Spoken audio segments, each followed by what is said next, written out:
를 지금 하고 있습니다. 뉴스를 잘 선별을 하셔야 될 것 같고요. 물론 뉴스 중에는 조금 약간 편향된 시각이나 좀 선입견을 가지고 쓰시는 기자분들도 좀 많으신 것 같아요. 그래서 그런 거는 좀 팩트 체크가 주도 면밀하게 좀 저희가 분석을 해봐야 될 것 같고요. 물론 제가 2차전지 산업을 긍정적으로 본다고 해서 무조건 뭐 주가가 계속 올라가기만 하는 건 전혀 아니라고 꼭 말씀드릴 수 있을 것 같고요. 그렇다고 또 2차전지에 대해서 우리가 뭐 주도 면밀하게 따져본다고 해서 그걸 또 2차전지를 또 부정적으로 해석한다고 오해하지는 않으셨으면 좋겠습니다. 그래서 여전히 2차전지에 대해서는 좀 긍정적으로 보는 거는 당연한 거고, 그럼 기본적으로 제일 중요한 게 2차전지가 현재는 가장 많이 쓰이는 게 전기차니까 전기차가 잘 팔려야 되거든요. 근데 전기차에 대한 데이터조차도 사람들이 유럽발 뭐 경기 침체 우려에 따라서 전기차가 잘 안 팔리는 거야, 그건 전혀 아니고요. 지금 말씀 주신 대로 K배터리 수주액 1000조라는 거는 엄청난 양입니다. 그러니까 작년 매출 기준으로 보면 LG엔솔 같은 경우는 17년치 매출이 이미 확보가 된 거고요. SK온 같은 경우는 40년치 매출이 확보가 된 겁니다. 삼성 SDI 같은 경우는 가장 수주가 좀 적은데요. 삼성 SDI 같은 경우 13년치인데 아주 보수적인 삼성 SDI조차도 최근에 미국 애리조나를 포함해서 유럽, 그리고 굉장히 공격적으로 지금 증설을 하고 있습니다. 그래서 사실은 이게 배터리 수주 1000조가 배터리 산업 자체도 사실은 긍정적인 영향이지만, 저는 이제 큰 틀에서 보면 국가 경제에 굉장히 이바지하고 있다고 보고 있거든요. 반도체랑 거의 양대축에서 이제는 어떻게 보면 2030년 기준으로 하면 역전 현상이 나올 정도로 굉장히 규모가 커졌고요. 최근에 엄청 의미 있는 거는 LG 에너지솔루션이 세계 1위 자동차 기업 도요타랑 30조 넘는 계약을 맺었거든요. 그러니까 금액 자체가 보수적으로 잡아서 30조고요. 저희가 배터리 단위 표시할 때 기가와트시라고 표시하는데, 기가와트시 기준을 뭐 60기가와트시로 하냐 70기가와트시로 하냐에 따라 달라서는 금액이 차이가 난다고 보고요. 왜 이게 의미가 있냐면, 전기차 관련돼서는 워낙 도요타라는 회사가 수소차도 뭐 중점적으로 하고 있고 하이브리드도 했기 때문에 전기차 관련돼서 상당히 개발이 조금 늦었다기보다는 좀 개발 전략을 좀 다양한 측면이 있는데, 이 도요타가 전기차 관련된 특허를 가장 많이 갖고 있는 회사입니다. 완성차 중에서. 그만큼 자기네들 기술력에 대해서 워낙 자부심이 높은 회사고, 그 다음에 두 번째로는 전기차 말고 그냥 기본 휘발유나 내연기관 차 중에서는 글로벌에서 가장 잘 파는 차가 도요타거든요. 그래서 도요타가 자기네들 파나소닉이라는 아주 걸출한 배터리를 갖고 있음에도 불구하고 우리나라 LG엔솔을 택했다는 거는 LG엔솔의 글로벌 경쟁력, 기술 경쟁력, 품질 경쟁력, 그 다음에 고객사에 대한 레퍼런스, 모든 뭐 납기 이런 걸 다 도요타가 인정했다는 거거든요. 그래서 저는 그런 측면으로 봤을 때는 굉장히 이 도요타 계약이 단발성, 일회성이 아니라 앞으로 장기간 계속 그 수주가 연속적인 형태로 나올 가능성이 매우 높다고 보고 있고요. 그 다음에 두 번째는 LG화학이 LG 에너지 솔루션의 비중이 95%거든요. 그러니까 LG화학 같은 경우는 LG 에너지 솔루션을 제외한 LG 에너지 솔루션을 거치지 않고 LG화학이 독자적으로 고객사를 뚫어서 나가는 경우가 5% 미만이거든요. 굉장히 LG 에너지 솔루션에 대한 의존도가 의존도가 거의 지배적이었는데, LG화학이 도요타랑 LG엔솔을 거치지 않고 독자적으로 양극재 공급 계약을 3조 가까이 맺었거든요. 2조 8천억. 그러면 이게 LG화학도 마찬가지입니다. 그 완성차 직납을 뚫었다는 얘기는 도요타와 일시적인 계약이 아니라 장기적으로 계속 이게 수주가 연속성을 보일 가능성이 매우 높다고 보고 있고요. 그 다음에 도요타도 마찬가지입니다. LG화학 외에 일본은 니치아란 양극재 업체가 있습니다. 니치아가 있고 스미토모 메탈망 SMM이란 양극재 업체가 있음에도, 뭐 미쯔비시 화학도 있고요. 있음에도 불구하고 LG화학에 수주를 줬다는 거는 그만큼 LG화학의 양극재가 글로벌로 검증됐다는 겁니다. 그래서 사실은 이것 또한 수주의 연속성이 있을 거다. 우리가 굉장히 좀 그 미국 완성차 업체한테 좀 집중이 됐다면 고객사가 지금 다변화되고 있다는 게 상당히 긍정적입니다. 최근에 2차전지 관련된 회사들이 정말 힘들어서 많이 주가가 빠진 거는 단기적으로 많이 오르는 게 가장 큰 거고요. 사실은 펀더멘탈의 변화보다는 단기적으로 많이 오르는 게 큰 거고, 두 번째는 배터리의 가장 앞단인 밸류체인이 리튬인데 리튬 가격이 계속 빠졌거든요. 리튬 가격이 정말 많이 빠졌어요. 4개월 내내 빠지면서 탄산리튬 기준으로 305.5 위안에서 150 위안까지 반토막이 났으니까 엄청나게 빠졌는데, 그럼 리튬 가격이 계속 추세적으로 빠질 거냐? 리튬 가격이 빠졌던 이유는요, 극명하게 중국의 탄산리튬이 저가로 엄청나게 많은 업체들이 중국 전기차가 계속 잘 팔릴 줄 알고 재고를 굉장히 많이 쌓아놓은 거죠. 재고를 뭐 말도 못하게 쌓아놨는데 그 재고 쌓아놓은 게 소진이 안 된 겁니다. 그래서 4개월 동안 재고 소진이 안 됐고 중국 전기차가 너무 많은 업체들이 난립을 하니까 사실은 중국 전기차 업체들 사이에서도 저가 그 탄산리튬 가격이 오를 기회가 없었던 거예요. 뭐 재고가 팔려야지 가격이 새로운 리튬을 사들이고 와서 가격을 올려주고 할 텐데 그럴 상황이 전혀 못 됐던 거죠.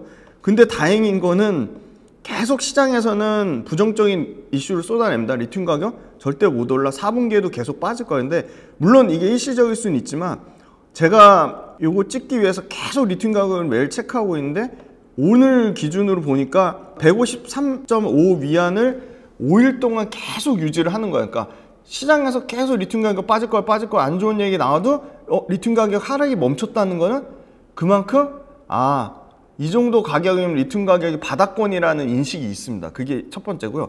그 다음에 두 번째는 중국에서 엄청나게 많이 늘려놓은 리튬 재고가 드디어 줄기 시작했습니다.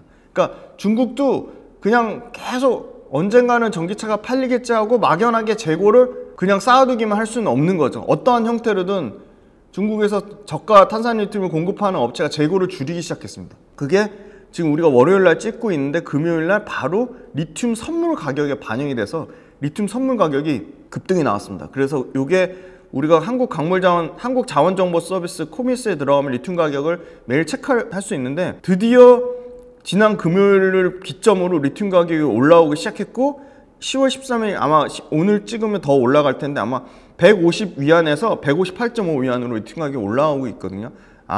그러면 중국에서 탄산리튬 저가로 공급하는 게 공급의 오버서플라이만 문제가 되지 않는다면 리튬 가격은 다시 상향 안정화될 거다. 그게 좀 합리적이라고 보고 있고요. 국내 S&E 리서치를 제외한 글로벌로 리튬 가격을 예상하는 에너지 업체들은 리튬 가격이 일시적인 공급가잉이 와도 전반적인 2028년 아니면 2030년의 긴 그림으로 보면 리튬 가격은 상승세로 돌아설 것이다. 그렇게 얘기를 하고 있어서 시장에서 가장 부정적인 이슈로 눌렀던 거는 리튬 가격 하락이었습니다. 근데 그게 다행히 이제는 좀 안정화 추세를 거쳐서 상승 추세로 반전될 거고 리튬 가격이 본격적으로 올라가는 거는 올해 4분기가 될지 내년 1분기가 될지는 모르겠습니다. 하지만 전기차의 판매 추세가 그렇게 급격하게 꺾이거나 시장에서 우려하는 것처럼 뭐 안 팔리는 상황이 전혀 아니거든요. 뭐 예를 들어 말씀드리면 8월달, 9월달 거는 아직 집계가 안 되는데 8월 말 데이터를 보면 미국에서 약 62% 정도 전년 대비 여전히 전기차 판매가 잘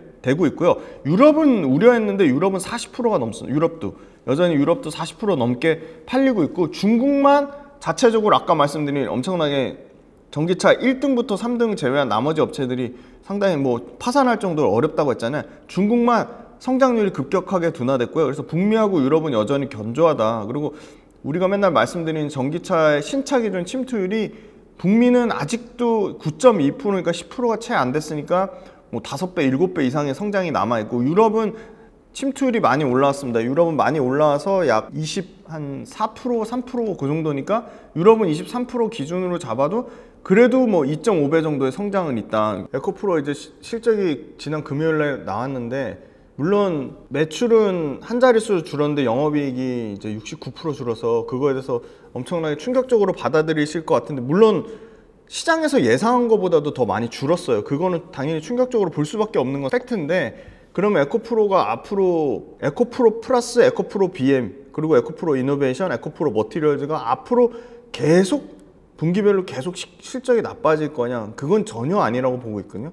뭐 에코프로를 제가 뭐 특정 그 소위 말하는 어떤 포지션을 가지고 얘기하는 건 전혀 아니고 그냥 객관적으로 봤을 때 에코프로는 앞으로도 포스코 그룹과 양대 산맥으로 2차전지 업종을 주도할 그룹인 건 너무나 분명해 보여요. 그런데 다만 에코프로가 나쁘다는 얘기가 아니라 에코프로가 너무 짧은 기간 안에 불과 엄청나게 가파르게 오른 게 얼마 안 됐습니다. 4월 달부터 6월 3개월 동안 진짜 거의 150만 원대까지 올랐으니까 3개월에 거의 7배, 8배로 올랐거든요. 그러면 당연히 밸류에이션에 부담이 될 수밖에 없는 거고요.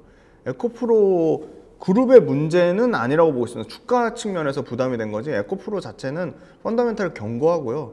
에코프로가 사실은 말씀 주신 대로 실적의 연속성을 봤을 때 실적의 연속성 분기 실적이 빠진다고 해서 연간 실적까지 빠진다고 보는 거는 굉장히 좀 너무 성급한 일반화의 오류라고 보고 있고요. 연간으로 에코프로 보면 소폭 줄기는 했지만 제가 봐도 에코프로 매출이 연간 40%씩 성장을 하고요. 에코프로 같은 경우는 주가를 빼고 철저하게 기본 펀더멘탈 실적 측면으로 보면 컨센서스 잡힌 게 올해 같은 경우는 약 9조에서 10조 정도 매출 나오니까 전년도 대비해서는 70% 매출이 일단 늘어나는 거고요. 여기서 올해 매출이 최고 찍지만 거기서도 올해가 9조에서 10조, 내년이 약 11조 정도 보거든요. 그럼 내년에도 매출은 20% 이상 성장하는 거예요. 그리고 내후년에 25년이 좀 어떻게 보면 성장이 꺾이냐 마냐, 대부분 25년 기점으로 성장률이 둔화될 거라고 얘기하는데 그럼에도 불구하고 에코프로 자체는 내후년 25년 기준으로 15조에서 많게는 16조 5천억까지 예상하거든요. 그럼 15조 잡으면 약 40% 성장하는 거고 16조 5천억 잡으면 거의 50% 가까이 성장하는 거거든요. 지금 이렇게 덩치 큰 코스닥 2위인 회사가 매출이 23년, 24년, 25년 평균 내보면 40% 성장하는 거거든요. 요 같은 그룹 시가총액 20조대 중에 매출이 40% 이상 성장하는 기업을 찾기가 굉장히 쉽지 않아요. 그 다음에 이익 볼게요. 이익이 올해 뭐 많이 줄어들 거라고 해요. 그럼에도 불구하고 7,500억 정도 이익 예상하거든요. 예, 7,500억, 그 다음에 내년에 9천억, 내후년에는 1조 2천억 그림이거든요. 그러면 2년 안에 1조 넘는 이익을 내는 회사가 돼요. 근데 시가총액은 21조인 거죠. 지금 현재 기준으로. 매출이 50% 성장하는데 40에서 50% 성장하는데 내후년 기준으로 시가총액 20배면 비싸다고 얘기하기는 어렵죠. 지금 가격이 엄청 싸진 건 맞거든요. 근데 가격이 엄청 싸졌는데 이게 하락하는 추세는 언제까지 하락할지를 모르잖아요. 그래서 저는 조금 비싸게 사더라도 하락을 멈추고, 예를 들어 이런 거죠. 탄산리튬 가격이 계속 하락하다 멈췄어요. 멈추고 이제 오늘 올라오더라고요. 그러면 오늘 금요일자 올라왔는데 지금 이제 월요일자 아마 이게 종가로 끝나서 보면은 금요일날 선물 가격이 급등했으면 탄산리튬 가격이 더 오를 거란 말이죠.